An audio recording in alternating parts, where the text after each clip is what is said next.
ভেবেছো তুমি রাত দুপুরে বাড়িতে বয়ফ্রেন্ডদের নিয়ে এসে হইহল্লা করবে আর আমরা চুপ করে বসে থাকবো? খারাপ লাগলে ওপরে গিয়ে কানে তুলে গুজে শুয়ে পড়ুন। শিবানী, তোমার লজ্জা করে না এরকম নোংরামো করতে? নোংরামি? কিসের নোংরামি? এটাই তো আপনাদের মডার্ন কালচার।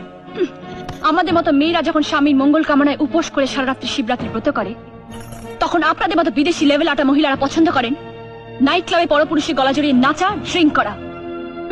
আমিও তাই করছি। আপনার তো খারাপ লাগার কথা নয় মিসেস বোস। তোমার এই আসল রূপটা যদি আগে জানতাম। ছি ছি ছি ছি ছি, এবারে বউ হয়ে তুমি বউ? আজ আপনি আমাকে এবাড়ির বউ বলছেন, অথচ একদিন এবাড়ির বউকে আপনি পুত্রবধূ বলে স্বীকার করে নেননি। আনকালচার্ড ব্যাকগ্রেড বলে দূরে সরিয়ে দিয়েছেন। আমাকে বাধ্য করেছেন বিদেশি কালচারে পচা পুকুরে ডুব দিয়ে নিজেকে বদলে ফেলতে। দেখুন, আজ আমার হাতে শাখা নেই, কপালে সিঁদুর নেই, আর হাতে পুজোর